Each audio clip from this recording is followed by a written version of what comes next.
Hi, Gemini. What you're meant to do or start doing is we have the Patience card in reverse, the Temperance card. So what you're meant to do is work on understanding when you are trying to force things to meld or to work when they don't, right? You've got to understand that sometimes, again, you're looking for a peaceful resolution to something. And what you're meant to do or not do here is look at where you're trying to force it. You can't squeeze blood from a turnip. You know the expression, like it just, you got to understand that here. There has to be some sort of compromise in some ways. And the Patience card here in reverse is you're meant to look at where that's not working in your life, where either you or someone else is trying to force someone to be something they're not, or you're trying to force a situation to be something that it's not. Remember, you're trying to resolve something peacefully, and force is not peaceful. And then we have what you're meant to do or not, or what you're meant to stop doing or not do. We have the Call. Very interesting in terms of what you're meant to not do or stop doing. I don't think it's that you're meant to not listen to the call, heed the call. It feels more to me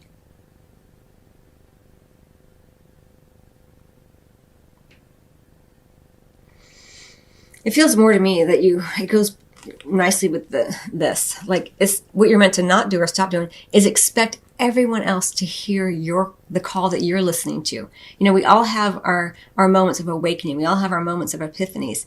And here, you're trying to blend two things that aren't working. You're meant to look at that. And here you're meant to not do or stop doing the call, the Judgment card, the energy of awakening, a time of like the great test before you can ascend kind of energy.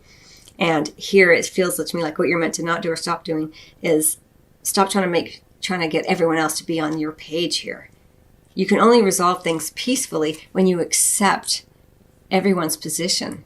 Again, you're not trying to force this. So, okay.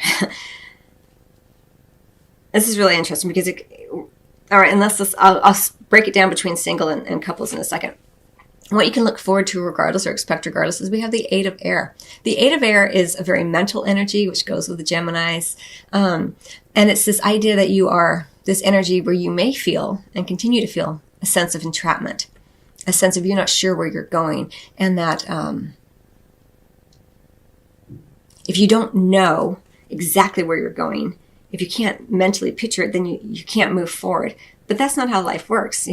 Life works like sometimes you can have a plan, but plans are made to be broken. And with the Eight of Air, it's like you feel kind of trapped there. And again, it's very mental energy. And the only obstacles in your way of moving forward towards a peaceful resolution to whatever it is that may be bothering you, because something is, or your partner, whatever obstacles are in your own mind.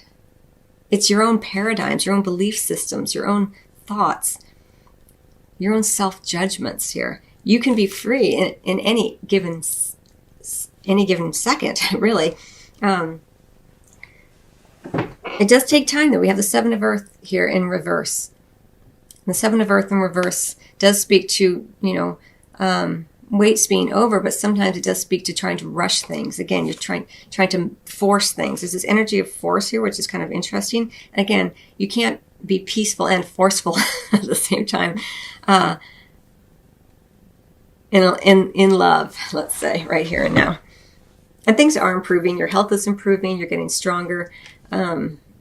Your relationships are getting stronger. You're resolving things more peacefully. It's really, really nice. But there are, two major arcana cards here, and they're both pretty strong energies to deal with. So be gentle and kind with yourself. Find the peace within your own heart. If you are feeling trapped as you move forward, or you're not sure where you're going, you're feeling anxiety, it's okay to ask for help, of course, but also ask yourself in each and every moment that you're feeling, oh my God, I'm so trapped, I can't get out of this. You say, okay, well, how can I feel free in this moment? Bring it back to the moment, because your ego will take you down that long, dark tunnel of I'm trapped. But you can ask yourself, okay, am I open to feeling a sense of freedom in this moment? Or where can I tap into freedom in this moment? Where can I experience? Where can I recognize where I am free in this moment in other ways, perhaps? Again, this is all mental, so it's fairly easy to turn around once you can get, understand that your mind, your ego is running the show, and you can come back to your heart, and say, where do I feel free already in this moment? Where am I free in many areas of my life? And you can begin to kind of retrain the brain that the mind isn't in control and that you are not your mind. Your mind is something that you use. Okay, so Gemini, what you're meant to do or start doing, we have the Sage of Cups in reverse. What you're meant to not do or stop doing is the Seven of Pentacles. It's the same card that just came up as the Seven of Earth in reverse under the deck. And what we have in terms of what you can look forward to regardless, or expect regardless, is the Ace of Pentacles. Well, I want to speak to the Seven of Pentacles already because it came up in the last deck, the last spread. So the Seven of Pentacles here, in terms of what you're meant to not do or stop doing, speaks again to what I already said. Don't try to rush things. The Seven of Pentacles in reverse does speak to this idea of things getting spoiled, trying to rush through things. So give yourself time here because it's coming up again. Don't do this. Don't. And also this idea of trying to meld things that aren't working. Don't try to continue to tend soil that isn't worth tending. You're looking for a peaceful resolution here. And what you're meant to not do or stop doing is biding your time, tending to plants that are already that aren't in the right soil. Possibly, again, it goes back to that idea of melding things that cannot be melded. Now, what you're meant to do or start doing, we have the Sage of Cups in reverse. Now, the Sage of Cups in reverse can refer to a water sign, Cancer, Scorpio, or Pisces. When it's in reverse, it's problematic. It's disloyalty. Can speak to someone who's got addiction problems, alcoholism. It can speak to someone who can be emotionally abusive. Those are some of the more intense characteristics of the Sage of Cups in reverse. But what you're meant to do or start doing is look at where this energy exists in your life and begin to put less energy into it. And if it's you who embodies some of these characteristics, peacefully resolve those aspects within self. Like recognize, gosh, sometimes I can be emotionally harsh. Sometimes I can be disconnected from my heart energy, from my emotions. And where can I look at that and begin to make changes? And if it's someone else in your life with this, you're meant to not put so much energy into it, because this is what we're looking forward to regardless. The Ace of Pentacles is, in the reverse, is you're just not putting the energy into that regardless. You're not putting the energy into something that's not going to grow here. Now, again, it doesn't mean that it has to be a relationship. But in terms of the bedroom, you're not wanting something that's insincere, where you are getting your physical needs met, but your emotional needs are wanting, your intellectual needs. You're a Gemini, you have a very brilliant, active mind. And maybe your body is being taken care of, but your mind is unhappy, and that creates some emotional distance, and possibly you may even take it out emotionally on someone else because you're not connected to what makes you happy, right?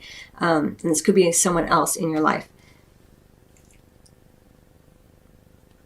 But what I really like to see about this, again, we have things are improving under the deck. We have the peaceful resolution, which speaks beautifully with the Four of Wands here. A happy time, a celebration here. So things are improving.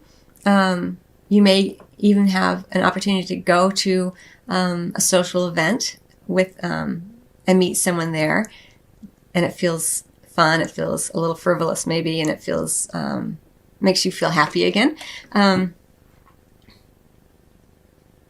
So it's an opportunity for some of you who are single. Now, for those of you who are coupled, it may be that the two of you resolve your differences peacefully, and you do go to some parties and things like that.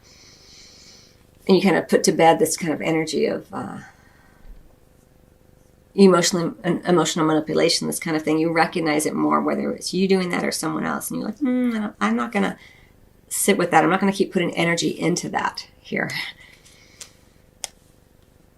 It goes regardless of whether you're single or coupled. You can identify the energies in your own life. And that's really what these readings are designed to do, to help you recognize how these energies play out in your own unique set of circumstances, so that you can create the changes that you're wanting consciously, and